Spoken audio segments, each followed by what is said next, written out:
patriciens conservateurs, nationalistes, populistes, apôtres du rochdisme, dans la bataille engagée, ils se lèvent unis contre l'ombre qui nous hante. Pour une renaissance, ils se sont donné rendez-vous. L'alliance contre les nécromanciens, nous sommes forts, unis dans le combat contre les sombres sorts. Tous ensemble, nous brisons leur pouvoir. Pour la liberté, nous nous battons sans défaillir. Nouvelle inquisition, une nouvelle nation, une révolution viriliste, avec l'inquisiteur Rochdi qui brûle des sorcières et la DPJ. L'alliance contre les nécromanciens, nous sommes forts, unis dans le combat contre les sombres sorts. Tous ensemble, nous brisons leur pouvoir. Pour la liberté, nous nous battons sans défaillir. Les sorcières réformées, ayant changé de camp, rejoignent la lutte avec un nouveau chant. Contre leurs anciens maîtres, elles se révoltent. Pour leur rédemption, les futures générations. L'alliance contre les nécromanciens, nous sommes forts, unis dans le combat contre les sombres sorts. Tous ensemble, nous brisons leur pouvoir. Blood flows again in Pour fire. la Naples liberté, trembles and Florence sounds with alarm. sans défaillir. You must decide for yourself which you value more, liberty or life. Charge! What is troubling you? Everything I know is stale. You're throwing away fortune, success, life itself. Une union, un front commun contre les nécromanciens et leurs hordes de morts vivants. Sorcières, démons, succubes et golems de chair. L'alliance contre les nécromanciens, contre les sombres sorts et les hordes morts vivants. Nous brisons leur pouvoir. L'alliance contre les nécromanciens avec Yann Rochdi. Dans le cadre de la révolution viriliste, l'alliance contre les nécromanciens, contre les sombres sorts et les hordes morts vivants. Nous brisons leur pouvoir. L'alliance contre les nécromanciens avec Yann Rochdi. Life is cheap to casually Borgia. To us it is the most we have to give. My Lord Orsini. Sing. Who but a man as quick at deceit as a fox? There is no victory in power, no honor in deceit, no future in living it. Fortune Terra must stop somewhere. And one small spark will start a fire that will eventually burn down his house. You are a complete rogue.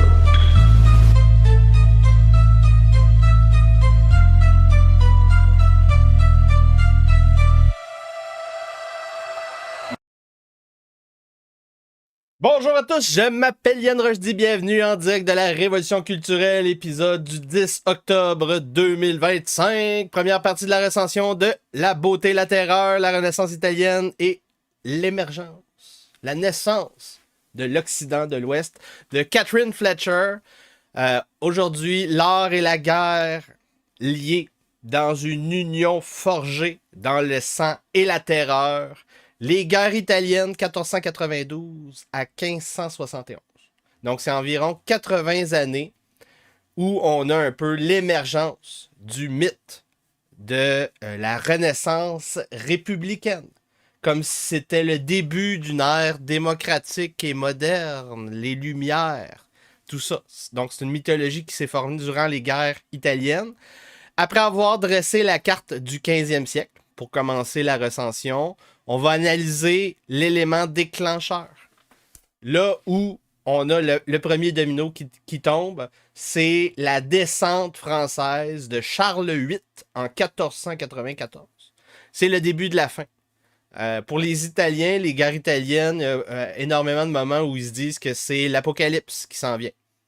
Par exemple, dans la période où tu as le pape Borgia, Rodrigo Borgia, comme la série, contre Savonarole. Donc Savonarole qui va être un peu un mélange de pré-réforme, un mélange de politique républicaine populiste et un mélange de critique anti-pape, anti-curie.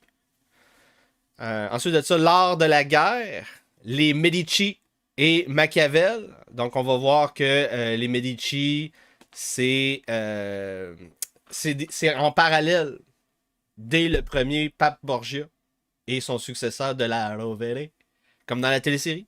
Mais dans la télésérie, il y a un bon puis un méchant. En vérité, durant la Renaissance italienne, tout le monde est plus ou moins méchant. Donc, lors de la guerre, les Medici et Machiavel qui se sont côtoyés, Medici, Machiavel et un certain Léonard de Vinci, me semble. Hein, c'est ça l'histoire. Donc, la bataille de Ravenne, c'est avec ça qu'on va terminer aujourd'hui. Un débriefing des cités-États après 20 ans de conflit. Après le premier quart des guerres italiennes, c'est où qui sont rendus les cités-États. Hein, on va voir qu'il y en a 5 majeurs. Et on peut en rajouter à peu près 4 à 6 autres mineurs. Et ils ont toutes leurs particularités. Très important de supporter mon travail si vous appréciez ça. Parce qu'en vérité, à la fin de ce direct, vous allez avoir seulement accès à quelques minutes du podcast. Donc, c'est 5$ par mois pour avoir accès à ce contenu derrière le paywall. Donc, par exemple, via yanrojdi.com, via le Substack, yanrojdi.substack.com. Vous allez pouvoir le voir ici dans la section podcast. Ça va être uploadé ici. Et vous pouvez vous inscrire sur cette infolettre-là, malgré tout, de manière gratuite, pour voir c'est quoi les podcasts que vous avez ratés, que vous voulez réécouter. Donc, d'habitude, j'en envoie à chaque fois que je fais une recension. Donc là, je vais en renvoyer un ce soir, une infolettre. Et vous pouvez envoyer de l'argent via Buy Me a Coffee en scannant le code QR ici. Ça utilise Stripe, c'est sécurisé. Vous pouvez vous abonner sur YouTube. Vous pouvez envoyer des dons via Bitcoin, Ethereum, Interac, yann.rojdi@gmail.com. Et je vais vous donner accès sur mon site web. Si vous envoyez de l'argent d'une autre manière, très important. 5$ par mois, c'est rien, un café par mois pour supporter mon travail. Donc aujourd'hui, première partie. Je voulais le faire en 1 ou 2 parties, mais là, finalement, je me suis rendu compte que ça allait être plus simple de le faire en 3 parties. Donc, c'est qui Catherine Fletcher? Elle a écrit ce livre-là en 2020. 2020, professeur d'histoire, Manchester Metropolitan University en Angleterre, spécialisée dans cette période-là. Et c'est ce qu'on appelle une analyse hyper contextuelle. Donc, elle ne fait pas des généralités. Elle s'en va chercher des correspondances. Elle dit c'est qui les correspondances. Ça peut être n'importe qui. Là. Ça peut être de la royauté, de la noblesse, des marchands. Ça peut être des mercenaires, des condottieri. Ça peut être... On a aussi... dans le livre, il y a des échanges de l'époque les Borgia. Donc, Lucrezia qui écrit au pape Rodrigo Borgia. C'est très intéressant. Donc, dans l'introduction, dès le début... Madame Fletcher évoque donc la centralité première du livre. Là. Le premier claim, c'est tu ne peux pas délier l'art et la guerre. Donc, toutes les arts modernes qui ont commencé à émerger à cette époque-là, hein, Parce qu'on se rappelle même, ça a commencé avec la peinture et la musique. Et la peinture, c'était des pigments qui venaient de l'Est, de l'Orient. Et la musique, ça a été une bataille contre le clergé à tous les instants. Donc, ça a commencé là. Les arts modernes. Et ces arts modernes existent à cause de la guerre. Donc, qui payait pour les artistes de cette époque-là? Les grands artistes, hein? Les Ninja Turtles, Leonardo, Michelangelo, Raffaello, Donatello. Mais dans le livre, on en voit juste 3. Il n'y a pas Donatello. Mais en tout cas, les grands artistes de cette époque-là ont émergé avec l'argent des princes, des maires, des ducs, des barons sanglants, du pape sanglant, du roi de France, de l'empereur du Saint-Empire romain germanique, du roi de la couronne espagnole. Tous ces gens-là, donc, ont financé les artistes grâce à des guerres. Donc, sans les guerres, il n'y avait pas l'argent pour financer les artistes. Donc, le livre commence en 1492 et se termine à peu près 1571. Donc, il y a énormément de contexte. Donc, on l'a vu dans ma série sur les routes de la soie. Il y a, premièrement, la centralité de la Perse, hein, du Moyen-Orient. Le lien entre la Chine et l'Inde et l'Occident, l'Europe. Mais dans cette même période-là, il y a un contexte en Europe. Et là, on va être plus sur cette perspective-là pendant quelques semaines, quelques jours. Parce que j'ai déjà fini le livre. Je vais pouvoir terminer les recensions très rapidement. Je vais peut-être en faire 3 en une semaine. Donc, on a le 1492, c'est la découverte du Nouveau Monde. Et 1571, c'est la bataille de Lepanto entre l'Empire ottoman et la Holy League, la Ligue Sainte. Il y a plusieurs ligues saintes qui vont être formées dans cette période-là. Très important à comprendre ça. Donc, l'époque de la Renaissance italienne, c'est des cités-États, des royaumes, des duchés, des baronnies qui sont plus ou moins indépendantes. Il n'y a pas d'union italienne. Il n'y a pas de roi italien. Il y a le roi de Naples. Il y a le duc de Milan. Mais il n'y a pas de roi de toute l'Italie. Il y a le roi / empereur des chrétiens, le pape. Parce que le pape était autant spirituel comme pouvoir théologique que il possédait donc des villes, des territoires, comme un roi, comme un duc, comme un baron. Donc, 80 ans, c'est à peu près un cycle, hein, dans ce qu'on appelle le fourth turning, hein, les 4 tournants. C'est à peu près un cycle de 4 générations. Aussi connu sous le nom des guerres italiennes, la Renaissance italienne, la naissance du mythe de l'Occident humaniste. C'est à peu près la même chose. Tout est une question de perspective, hein, au niveau de l'histoire. Moi, vous savez, je préfère les longues durées. Et c'est ça qui est important. On est capable de résumer cette période-là, la Renaissance, de manière très simple. Avec ce genre de division-là. Ça, c'est une première. On va voir une que j'aime bien aussi, c'est le cycle des papes. Donc, savoir grossièrement qu'est-ce qui s'est passé à chaque pape. Aujourd'hui, on voit 2 papes. Le pape Borgia et son concurrent de la Rovere, Jules II, et Alexandre VI. Ça, c'est le pape Borgia, Alexandre VI. Donc, le récit est enchâssé dans l'histoire des routes de la soie que j'ai déjà vu, que j'ai donc met du point de vue italien. L'auteur dénonce une mythologie frauduleuse. Elle est d'accord avec moi. Mythologie frauduleuse de la Renaissance centrée sur le mythe de la République de Florence et ou Venise. Et on va voir, j'ai avec moi le livre, la source, à l'époque, je pense que c'est à l'époque victorienne, que on a eu cette idée que, oui, les Italiens, c'est eux qui ont fait émerger la démocratie moderne. Puis là, on fait juste focusser sur Venise et Florence comme si c'était des républiques démocratiques modernes. En fait, c'est frauduleux. On va voir qui est la source. En parallèle aux analyses et à la chronologie historique, on décrit des portraits, des peintures, des fresques, des architectures, des œuvres d'art et leur contexte. Donc ça, le livre, là, ça pour ça, c'est du haut niveau. Du haut niveau des descriptions de peintures, et les peintures sont dans le livre. Des descriptions de fresques. Parce que c'est lié. Qu'est-ce que vous pensez qu'ils font comme peinture?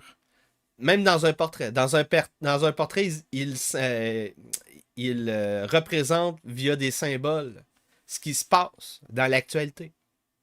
Donc, par exemple, juste un exemple, ça serait les relations avec les Ottomans, les Turcs, relations avec les Arabo-musulmans, l'islam, l'esclavage, tout ça, les victoires militaires, ça peut être dans un portrait. Jusqu'à la couleur de la toge, c'est un symbole. Un autre exemple, c'est t'as des fresques de victoires militaires et on apprend des trucs vraiment intéressants sur l'architecture et ces fresques-là. Ensuite de ça, qui commissionne les produits? C'est très important à savoir. Qui commissionne, qui paie l'artiste? Qui est l'artiste aussi, c'est important. Les motivations de l'artiste et du commissionnaire qui sont pas tout le temps alignées. Par exemple, Michel-Ange, qui était un enfant terrible. Très important. Il était très difficile à travailler avec.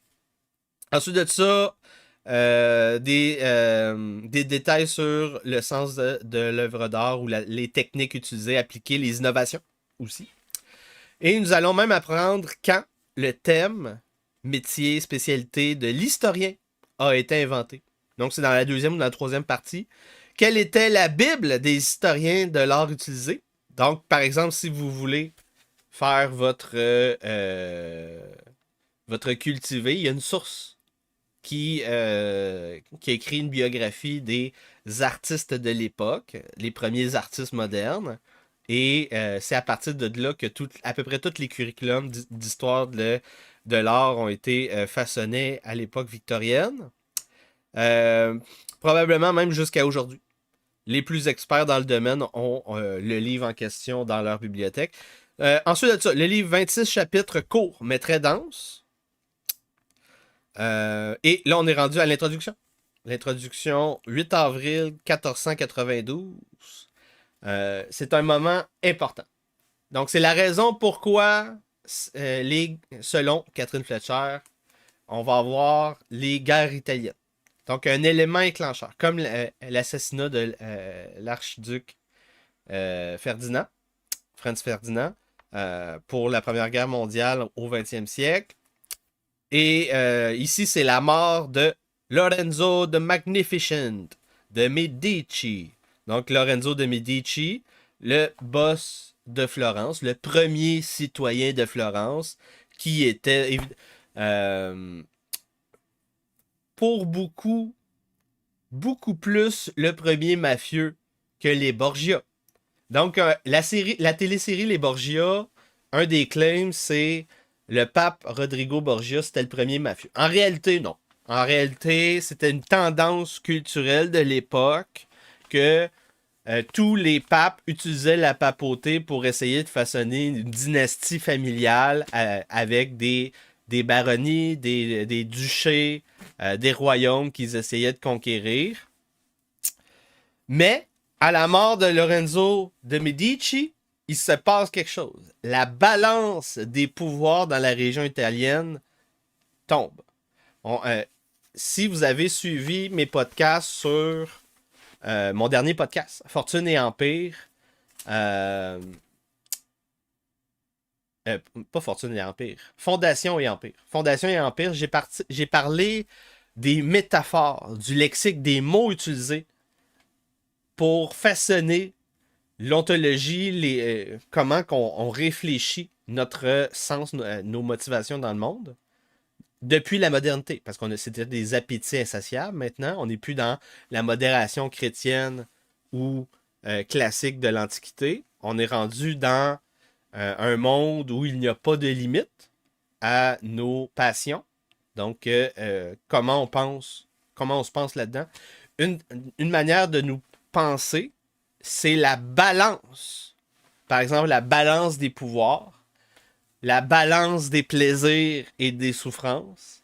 Donc, la balance. Le symbole de la balance, là, tu mets un poids d'une barre et là, il faut que tu équilibres le poids avec l'équivalent de l'autre barre, puis là, la même masse, et la balance est équilibrée. Donc, ça, c'est une métaphore qui était très courante à l'époque de la Renaissance, l'époque des humanistes. Et donc, ici, les gens, comment ils réfléchissent ce qui s'est passé à partir de 1490 jusqu'après le premier cycle de bataille, 1512. Les gens vont penser, vont dire dans leur correspondance. Lorenzo, c'était celui qui garantissait une balance dans les forces, les pouvoirs, les souverains de la région italienne. Et quand il est mort, c'est parti en couille. C'est intéressant, hein? Ensuite de ça, les réputations de prudence et de génie de Lorenzo le Magnificent étaient responsables d'une longue paix sécure, mais précaire, balancée. Car il maintenait une balance entre les ambitions du roi Ferdinand de Naples et, par exemple, la famille Sforza qui régnait à Milan, dans un genre de proto-duché. Donc ça, c'était avec les États papaux, le pape. On avait donc une balance précaire à cette époque-là.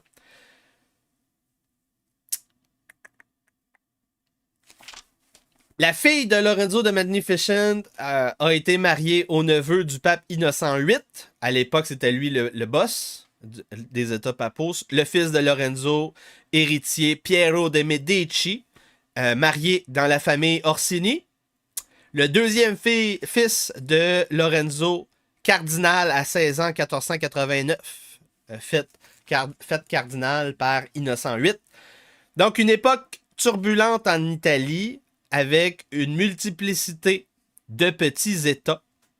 5 dans les plus grosses, on avait deux républiques, donc qui étaient dirigées par des conseils, des assemblées, des porteurs de drapeaux. Il y a plusieurs manières d'expliquer qu'est-ce qui se passait. Donc, 2 républiques reconnues officiellement, Florence et Venise. Au niveau des monarchies, on avait un royaume à Naples, avec un roi donc. On a un duché à Milan. On a les États papaux, avec le pape qui est un roi. Ça, c'est les 5 grosses puissances. Il y a d'autres cités-États qui ont été plus ou moins indépendantes aussi. On va les voir plus loin. Le 25 juillet 1492, le pape Innocent VIII meurt. Le 2 janvier, c'est la fin de la Reconquista espagnole. Très centrale.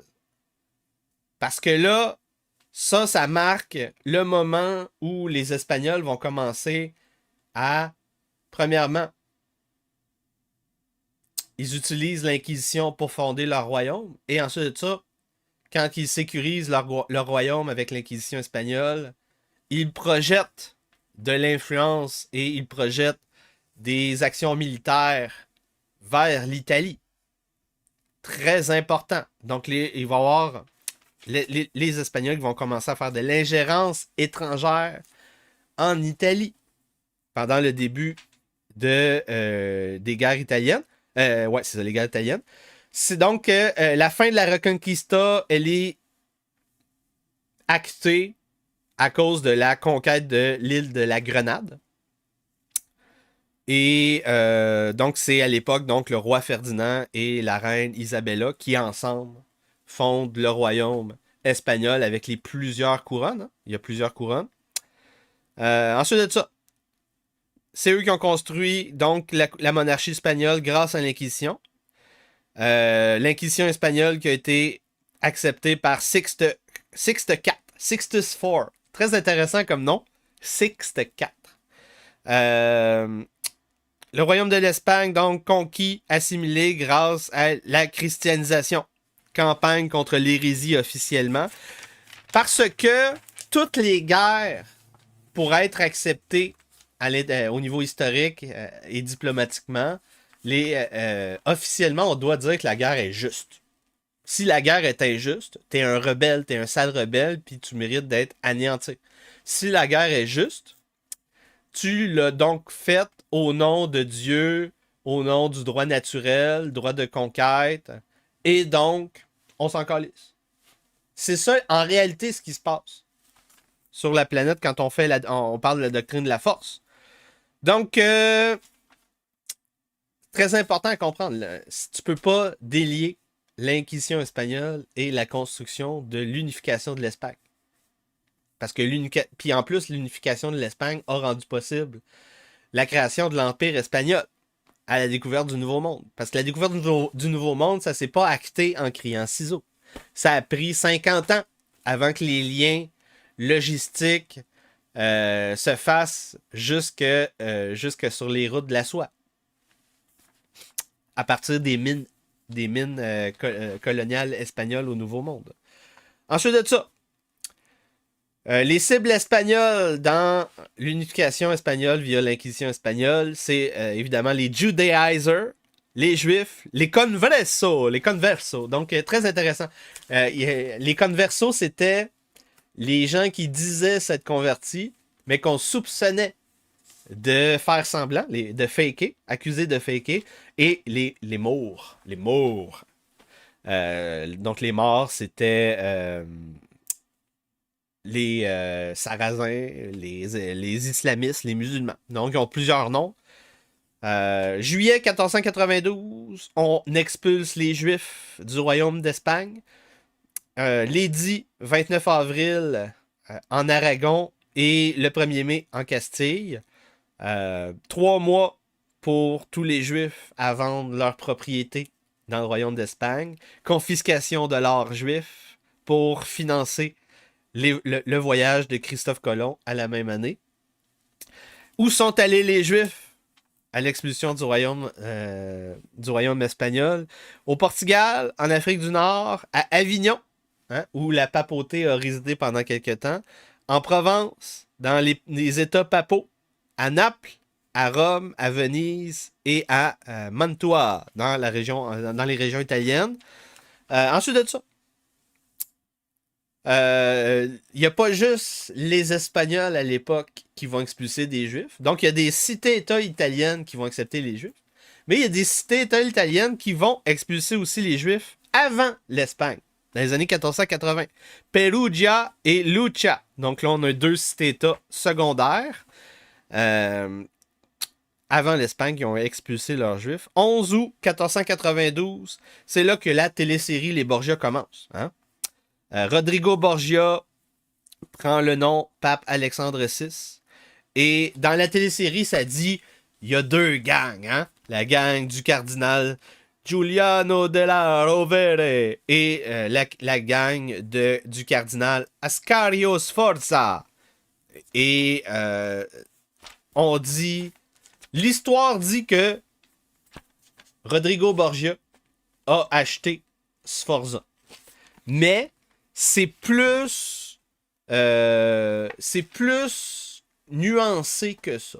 Rodrigo Borgia était vu par tout le monde comme étant donc un candidat compromis entre Sforza et Della Rovere. Et donc, il y avait comme une convergence des intérêts. Et en plus de ça, Rodrigo Borgia, il n'avait pas une super santé. Il était déjà vieux. Donc, ensuite de ça, à toutes les fois qu'il y a un nouveau pape, on distribue les charges, les mandats, les postes de gouverneur d'État papaux, les titres. On fait des cardinals, très important. Et il n'y a pas de limite aux cardinaux que le pape peut nommer. Ça peut toujours être plus gros, plus communiste. Très important. Ensuite, on distribue des terres à gérer. Rodrigo Borgia fait son neveu cardinal, Juan Borgia Lanzol. Son fils, archevêque de Valence, Cesare Borgia. Le 12 octobre 1492, Christophe Colomb voit la Terre pour son premier voyage. Christophe Colomb, très important dans la Renaissance italienne parce que c'est un Génois. Il est allé voir le Portugal avant d'aller voir Isabella et Ferdinand en Espagne. Les Portugais ont refusé et ils ont perdu beaucoup d'argent, les Portugais, en refusant le voyage de Christophe Colomb. Ensuite de ça, dans l'histoire de l'école publique, il y a une chronologie qui est mise en échec par l'auteur Catherine Fletcher. Donc, et là, je suis en phase avec cette critique à 100%. C'est ce que j'ai découvert avec Michel Onfray dans l'époque 2016-2018. L'histoire officielle est fake. Donc, c'est quoi l'histoire officielle dans l'école publique? Vous allez vous reconnaître dans le parcours, hein? À partir de 3e année jusqu'à secondaire 5, cégep.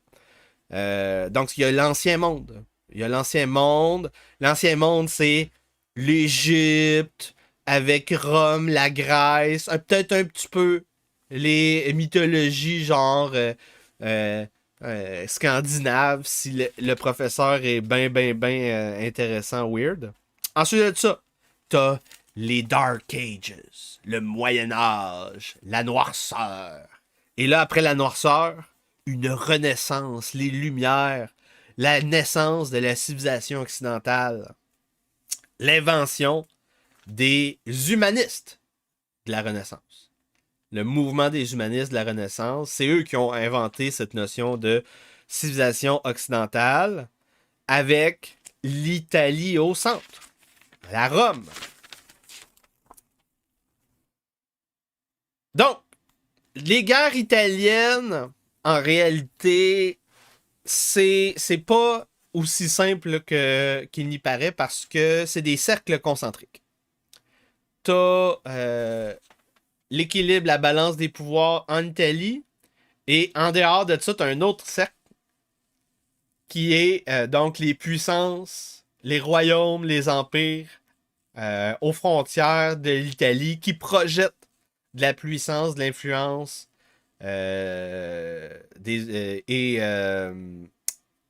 la puissance, de l'influence, de la diplomatie, de l'ingérence étrangère. Donc, j'ai déjà dit, on a dit les deux républiques, Florence, Venise, les États papaux avec Rome, le duché à Milan, le royaume à Naples. Et là, dès la première ingérence possible, on a un royaume qui a été plus ou moins indépendant. C'est le royaume de Aragon. À un certain moment, Aragon, le royaume d'Aragon, ça aurait quasiment été un empire. Le royaume d'Aragon, souvent, c'est des petites parcelles d'autres des duchés et des royaumes un peu partout en Europe, en Espagne, en Italie, en France. Donc, Naples est dans la dynastie royale d'Aragon. Donc, des fois, le roi d'Aragon peut prendre contrôle de Naples. Mais il l'a pas tout le temps. Des fois, c'est un autre roi. T'as aussi comme ingérence étrangère possible le Holy Roman Empire, le Saint-Empire romain germanique. Donc ça c'est un peu comme le rejaillissement de et Rome, supposément, historiquement, mythologiquement, et ce qu'on appelle les empereurs carolingiens, mérovingiens. Donc il y a toujours l'idée de faire renaître Rome comme empire et royaume chrétien. Et donc c'est ça, à l'époque on appelle ça, en 2025 on appelle ça le Saint-Empire romain germanique parce que c'est souvent centré sur l'Allemagne.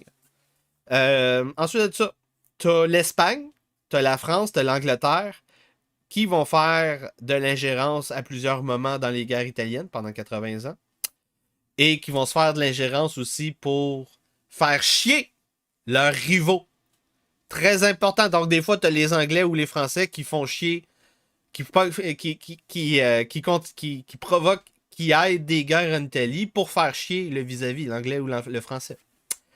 Ensuite de ça, tu as l'Empire ottoman, qui est une menace pour tous les empereurs chrétiens.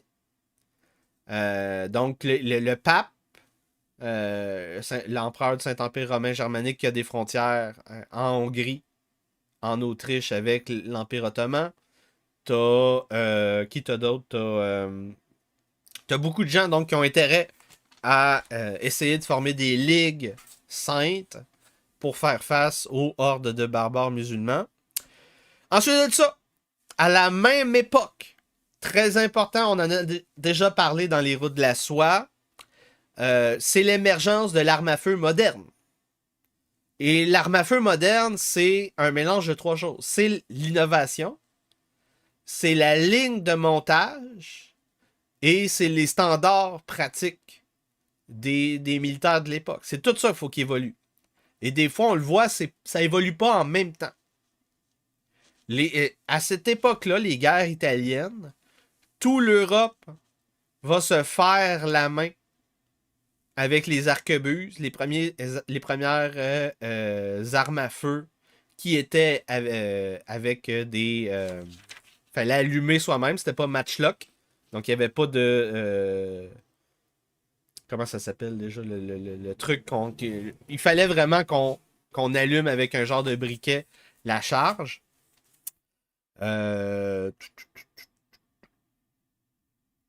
Donc c'est l'émergence des armes à feu en masse.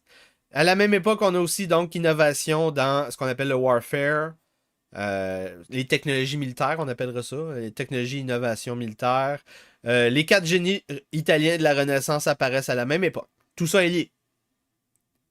Ceux qui permettent une partie de ces innovations militaires, technologiques sur les champs de bataille, ce sont les mêmes qui ont fait des architectures, des sculptures, des peintures, des fresques de l'art moderne de la Renaissance. C'est les mêmes. Parce que il y avait beaucoup plus d'argent à faire à travailler comme ingénieur de la ville pour Léonard de Vinci que comme artiste souvent, parce qu'il y avait beaucoup de compétition entre les artistes en plus. La centralité de l'Italie, parce que tu as donc, en plus, dans ces cercles concentriques, Italie et puissance aux frontières de l'Italie, tu as aussi donc des gens au-delà des Alpes, qu'on pourrait dire, qui viennent en Italie pour se faire la main. Des mercenaires, des condottieri, des chefs d'État, des diplomates, des gens comme Thomas Cromwell, central dans l'histoire de l'Angleterre, vont aller faire la guerre en Italie avant de prendre le pouvoir chez eux. Thomas Cromwell va devenir le premier ministre de Henri VIII. Et après ça, il va mourir. Comme dans la télésérie Les Tudors. La centralité de l'Italie, parce que le pape est au centre du débat pour savoir comment fonctionne l'esclavage avec la découverte du Nouveau Monde. Autre instabilité dans ces 80 années, l'émergence de la Réforme, le protestantisme avec Martin Luther. Martin Luther qui ne peut pas être délié de la presse de Gutenberg.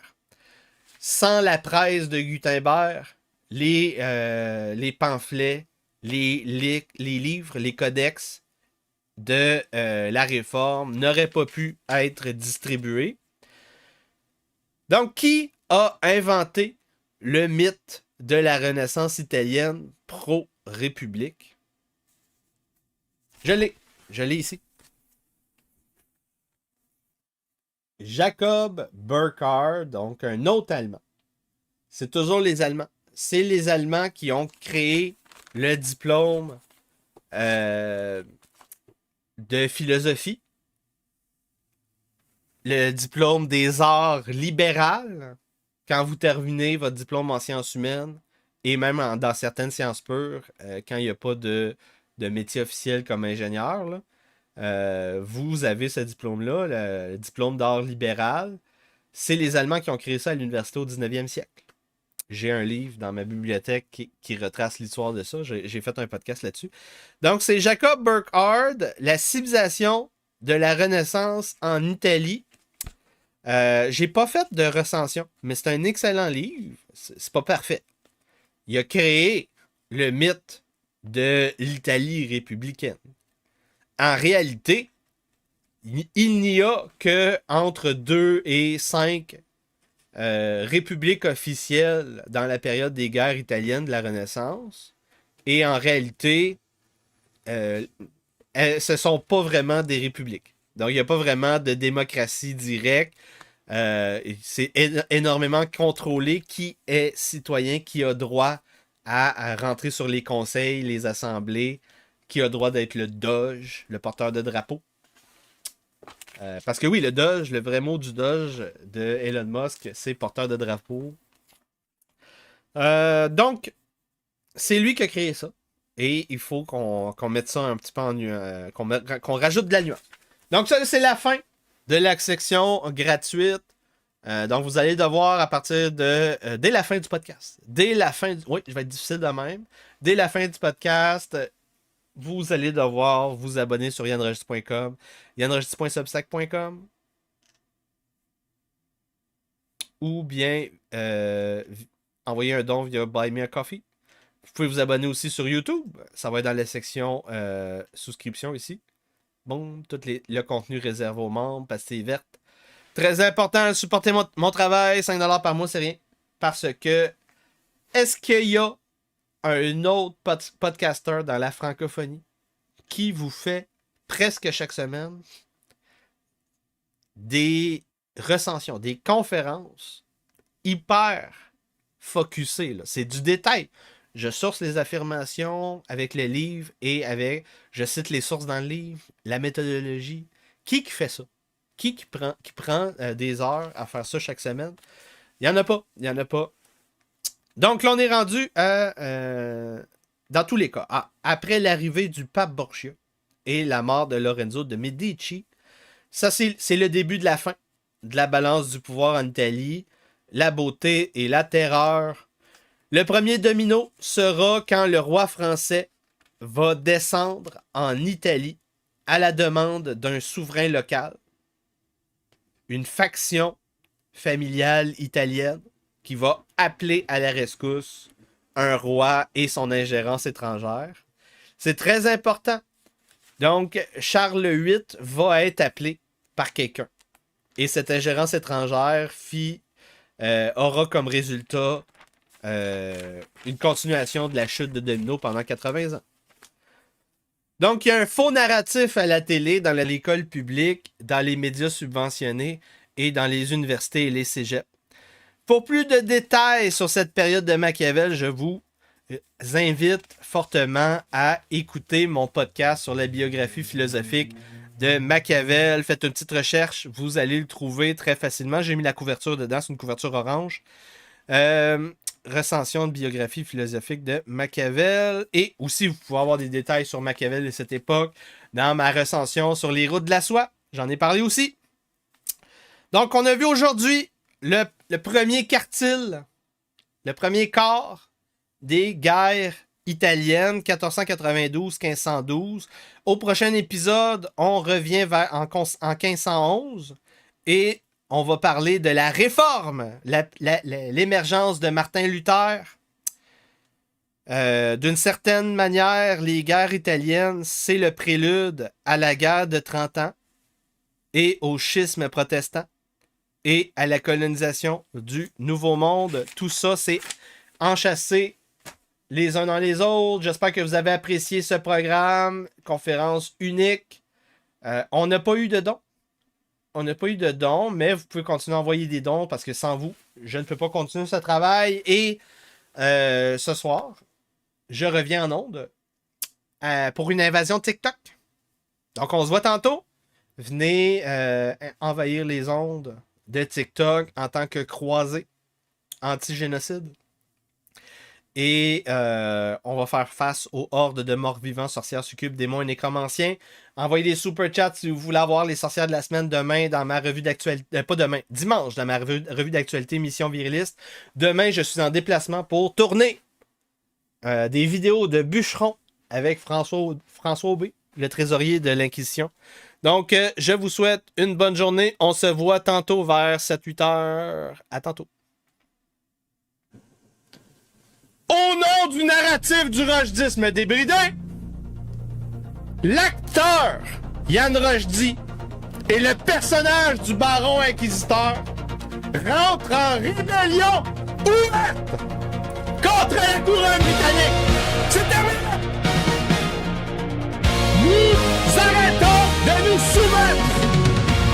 Tous les pouvoirs souverains sont rachetés au nom de Jésus-Christ. Et vous allez arrêter de nous raqueter. C'est terminé. Nous sommes en tatillon. Nous optimisons notre fiscalité.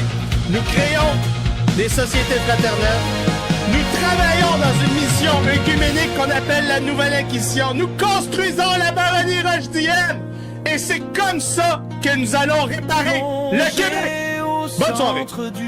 Si vous parlez de ce sujet, vous faites partie de l'extrême droite. Littéralement. Shiloh! Où es-tu, Shiloh? Où est la Shiloh québécoise? Parce que le patriarcat est toujours en charge! Le Roche 10 n'a pas d'opposition, mesdames et messieurs. De hasard. C'est un rêve en dehors de l'espace médical, entretenu par les nécromanciens, les sorcières, les mystères, et les alphabets tribaux. Je suis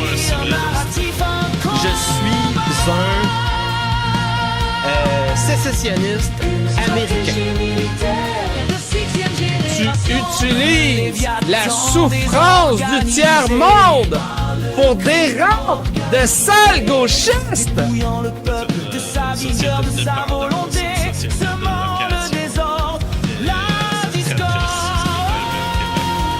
Donc c'est quoi un monde viriliste?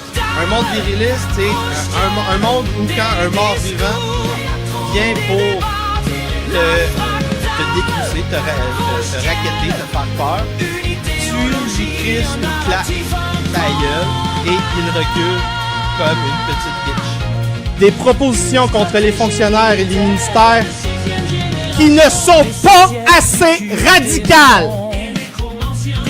Il y a des gens qui pensent que j'exagère, que je jouerais un rôle. Vous devez comprendre quelque chose d'important. Je veux littéralement mettre des sorcières sur des bûchers.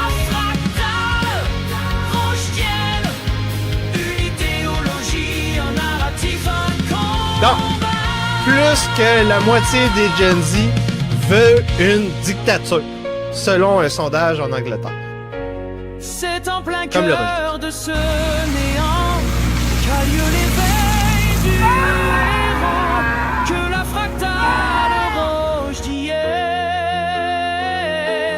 nous amène au-delà des illusions vers la vérité.